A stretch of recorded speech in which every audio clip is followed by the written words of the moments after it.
continually serve and be a slave. Hey, slide to the side, Croc, I'll explain it. Crew of heathens making food and waiting the Jews. What a blessing. Roasted lamb, mac and cheese, well blended indeed. But what a dressing. Mashiach trumps. What I'll do is I'll start off by establishing my point clean that the Messiah did not abolish the law, and that he actually taught that you had to keep the law to inherit the kingdom. So, I want to make sure there's no ambiguity with my position. You don't have to wait and go through about 2 hours worth of a breakdown to figure out what the answer is. I'm going to give it to you coming out the gate, and then I'm going to prove that. You lost a couple people in. They're like, dang, see that? We're going to say that we ain't got to keep the law. See that? But, it's a lot of people that will, what they'll do is they'll argue the point, how, basically with the Messiah, there comes a reputing or divorcing of the Torah, and they try to use passages like Romans 7, just, thinking about that off the top, and they'll say, oh, well, we were married to the law, but then we got a new husband in Christ and all of these things, right? And every single time, or I'll say most of the time, these ideas, they're rooted in scriptures that aren't that aren't from the Messiah's mouth, right? But there's a particular scripture that people will loosely quote when you ask them, hey, do you keep the law, or are you supposed to keep the law? And I'm not referring to Ephesians, but they'll loosely quote Matthew, the 5th chapter, and they'll say he fulfilled it, right? They'll say he fulfilled it. But what they mean by way of euphemism is he abolished it.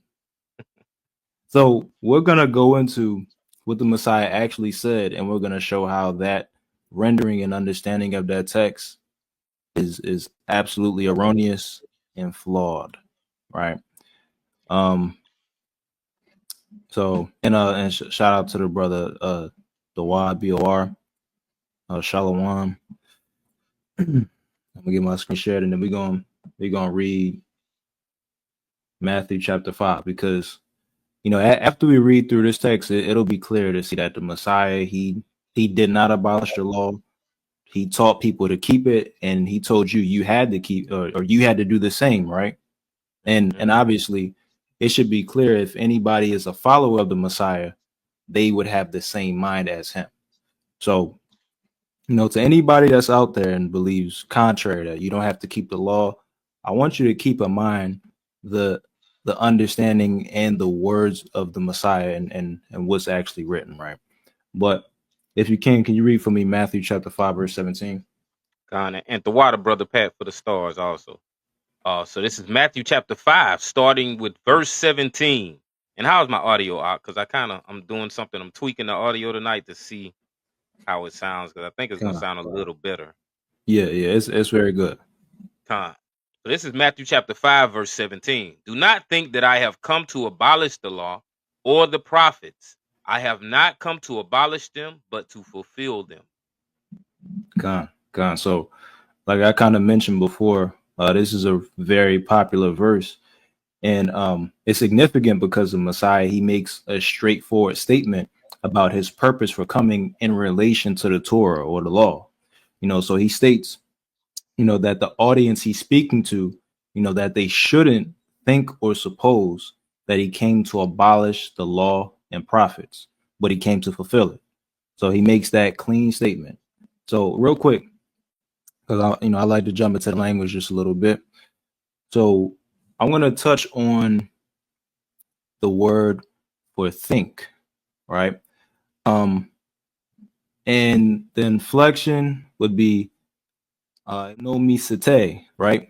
And the root is nomidzo. And real quick, right? I like to look at the parsing. Parsing is crucial. So when we look at the parsing, it's actually in the aorist tense. We can see that active voice, subjunctive mood, all of these things, right? Now, if you're not familiar with the aorist tense, like I don't want to make this too technical, but the aorist tense basically has the role of taking into account the point of time in which a verb occurs. So right here, this word for think is in the aorist tense, but this particular, type of aorist tense is known as the constative. And basically what it does is it views the full process of the action in its entirety. So just to try to put it in layman's terms, the text is communicating that the understanding that they shouldn't begin, or the thinking shouldn't even begin, in regard to Yahweh Shah's abolishment of the law. So basically, to try to put it even simpler, they shouldn't even start to think that the Messiah came to abolish the law, right? And so before I move any further, can y'all put a 1 in the chat if y'all understand that comment? Because I don't want to lose anybody with any type of technical talk, because we do have to jump into the language just a little bit, but it doesn't have to be, lofty and complicated. So want to make sure you guys can understand that. So the point is, they shouldn't even begin to think that Yahweh Shah, came to abolish the law. So just drop a 1 if y'all could understand that. Con, I see a 1. So next word I want to look at is the word abolish itself. Now, it's going to be the Greek word. So it's inflected as katalise, and it's the root word kataluo, right? G2647. This is a verb as well. It's aorist tense, active, infinitive, right? So let's look at this particular word. Look at the definition. And if you cannot, can you read for me the outline of biblical usage and then the definition? Con, to dissolve, disunite. What has been joined together, to destroy, demolish. Number 2, metaphor, to overthrow, i.e., render vain, deprive of success, bring to naught. 1, to subvert, overthrow.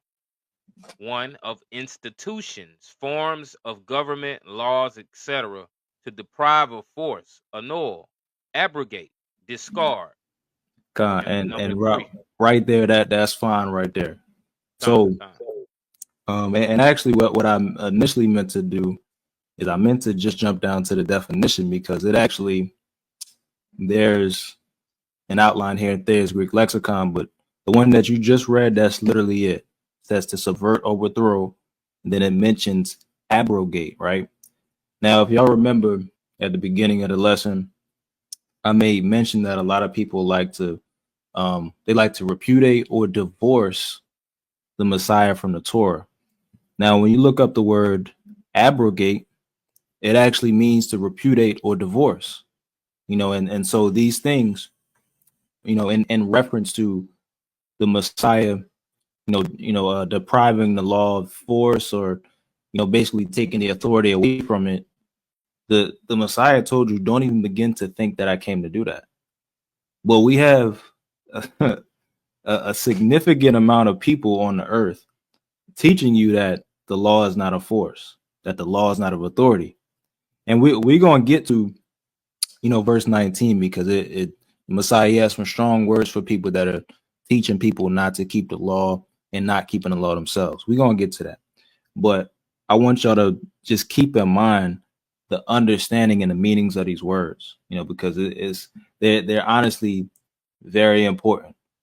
So before I move on to the next point, you got anything you want to add, King?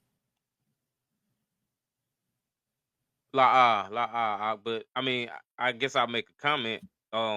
It's definitely showing that, with the usage of the word, it's completely opposite of what they actually think that it means in chapter 5, verse 17, because they're gonna say that, yeah, he did come to annul, to abrogate, to discard, deprive of its force, because they're saying that, hey, he's adding something else, and you just got to follow what he said. And this essentially is exalting him as the most high God, because now you got people that say he's teaching that, even though he's not, that he's teaching that, and they saying we're going to follow what he said. Forget what the most high God said. Forget what the God of the Old Testament said. We're going to follow the God of the New Testament. And me and Ak was talking about this earlier, because I was conversing with the brother in one of these groups under a post I made about this lesson coming up. And he was lobbying for pretty much it being abolished, it being done away with. And it's just like euphemistically, that's what you're saying. But they go back on their word once you start to corner them and show them proof that the Messiah actually taught to keep the laws. But yeah, it's crazy to even imagine that the Messiah would be lawless, or that he would say, "Hey, don't do what my father told you to do. Listen to me." That sounds like a rebellious son to me. Yeah, you got it out. Hey, that's an excellent point.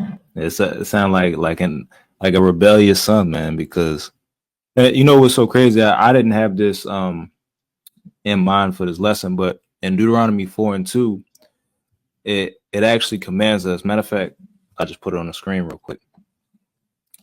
Deuteronomy 4:2, it literally says not to add or take away, right? But I want to bring out something very important. Can you read Deuteronomy 4:2? Con, ye shall not add unto the word which I command you, neither shall ye diminish aught from it, that ye may keep the commandments of the Lord your God, which I command you. Dang, he would have been breaking it. God. So yeah, he would have been breaking this like that. This whole latter clause, ye shall. It says, neither shall ye diminish aught from it. Right now, let's look at this word diminish, because I found this a while ago, or I seen this a while ago. It's the root word gra. It's a verb, and as we see here, it says diminish, restrain, withdraw. Look at the definition. It says to scrape off, by implication, to shave, remove, lessen, withhold, abate, clip, diminish, do, take away, keep back, restrain, make small, withdraw. And there was another place, nonetheless. So again, the Messiah, he would have been in sin if euphemistically he really meant he came to abolish it, you know, when he said he came to fulfill it. So just wanted to bring that point out, the water for you, bringing that point out, you know, about the brother earlier. Yeah, that was crazy. Next point I want to. We ain't rooting poo. Of y'all young, we keep a case dog, Scooby-Doo. See a cool, slap a coon, I went 2 for 2.